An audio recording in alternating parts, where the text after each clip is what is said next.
It's an honor to be here. But let me start with a confession. I'm guilty. I don't spit slurs or tell jokes or whisper belittling remarks behind people's backs. But I know you don't have to pull the trigger to hurt somebody. Very often, doing nothing is worse. And right now, at this moment, I'm doing nothing.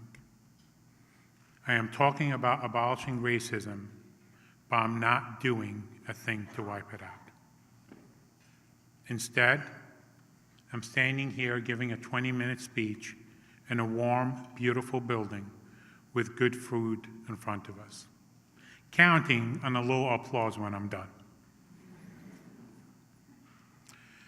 I'm giving a speech when I could be out in a neighborhood, anywhere in Cleveland, anywhere in America, anywhere in the world, finding a kid, or two, or three, whose success has been stifled because of the color of his or her skin. I could be listening to their dreams, telling them they can dream bigger, helping them learn what it takes to become respiratory therapists or nurses or to get into medical school. We all could be doing that, helping a Black, Latino, or Asian person succeed, or giving a kid whose family came here from Johannesburg or Havana, Bogota or Saigon, Mumbai or Seoul, the one lucky break she needs. One lucky break, that's all it takes. I know. It's the reason I'm standing today before you, the reason I became a doctor, the reason I have the privilege of serving all of you and all of Cuyahoga County as the president and CEO of the Metro Health System. Before that break, I was headed down one heck of a doomed path. When my family immigrated to then crumbling neighborhoods of Elmhurst and Jackson Heights in Queens, New York in 1974, I was 12 and a half years old, and I got picked on from the very first day. I didn't know a word of English, didn't have friends, didn't know until 9 months later that when I began to learn the language, that when the assistant principal in my new American school introduced me for the very first time to my class, even he made fun of me. He called me Akram. Akram. The class burst into laughter, and I was set up for the daily insults that followed. Kids picked on me because I couldn't speak English. They picked on me because when I did learn it, I got it wrong. They picked on me for the way I looked and the food I ate. And being picked on didn't just mean insults. It meant getting beat up on a daily basis. So I had to figure out how to make it stop. I had to figure out a way to belong.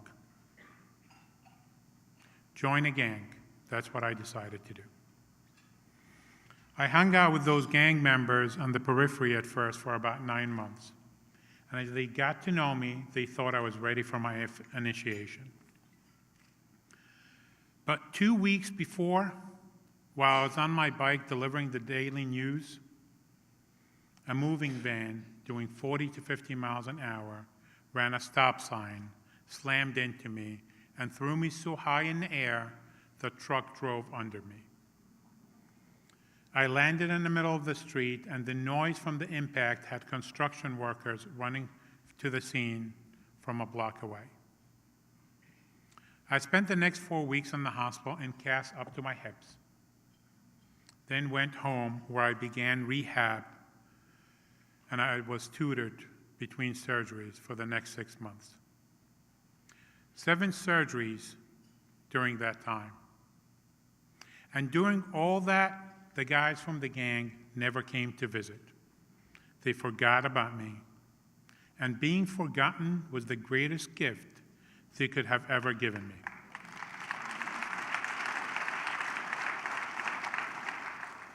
Here's the other gift. I got in that hospital and there were no beds left on pediatric floor. So I ended up in a room next to an older man who began talking to me about how we get to choose what happens to us in life. We all have the ability to decide if we want to be good, a good person or a bad person, he said.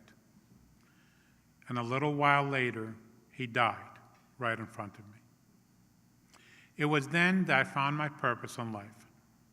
Then that I knew I was meant to help other people. So I had luck on my side, but I also had something else, something even better. I had options. My parents made sure of that. They made it clear that they believed me and my two brothers could each be exceptional, that mediocrity was not acceptable, that not trying was out of the questions. That may not seem like much, but the limitation of options is the crux of racial injustice. To think that you can't be anything in the world that you want to be, that you can't achieve your dreams, to think your dreams are limited to what is right in front of you, that's the most confining shackles of all. Ones I see, we all see too often. A few months ago, I met a Lincoln West High School African-American student during his visit to Metro Health, a junior, and I asked him what he wanted to do when he finished high school. With a face filled with hope and a posture full of pride, he gave me his answer. I want to work at McDonald's. Why McDonald's? I asked him, trying not to judge. I can walk to work, he said, and I get free food. So was it the lack of transportation and an apparent need for food that robbed him of his options? Or the lack of guidance and exposure to bigger opportunity?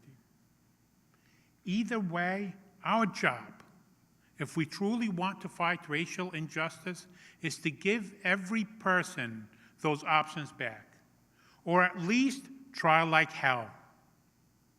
We know that if every door someone tries to open is locked, they stop pushing. And if one, just one, budges, there's hope. And hope takes on life of its own.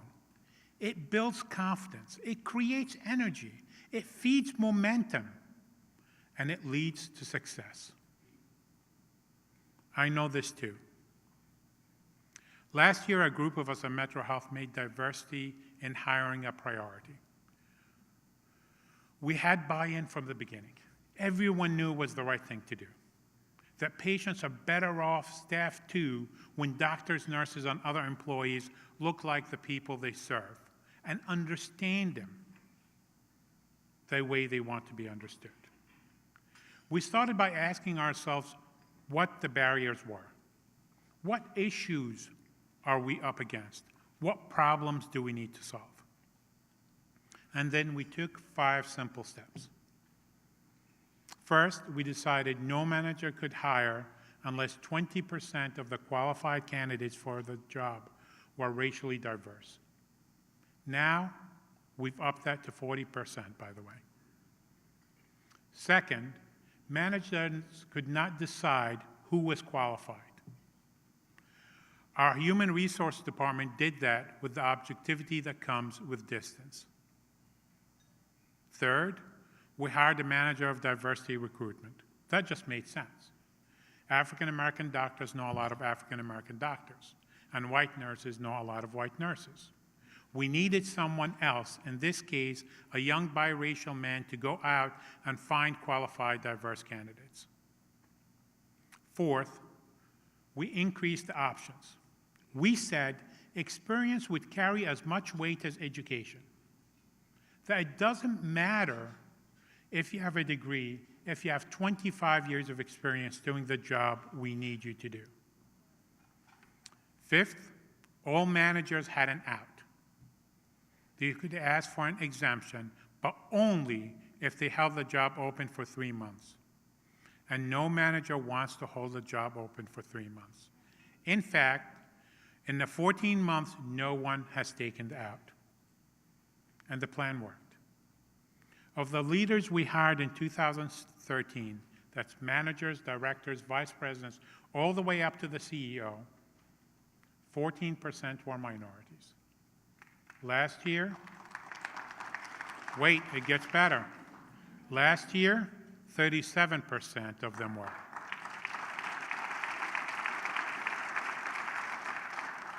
If you just look at vice presidents, in 2013, 25% of those were hired were African American, Asian, or Latino. Last year, every single one of them, 100% was.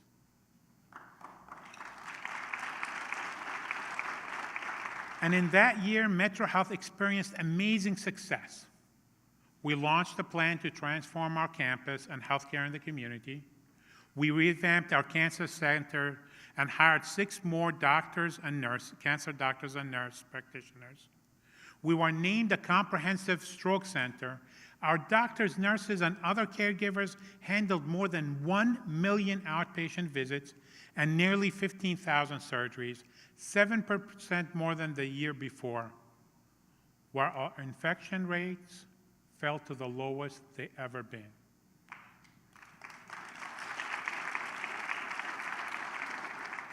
Our latest numbers on infections put us in the top 2% of hospitals in the country. Your chances of having a better experience for life-altering infections out of 100 hospitals is that 98 of them will give you a worse experience than Metro Health.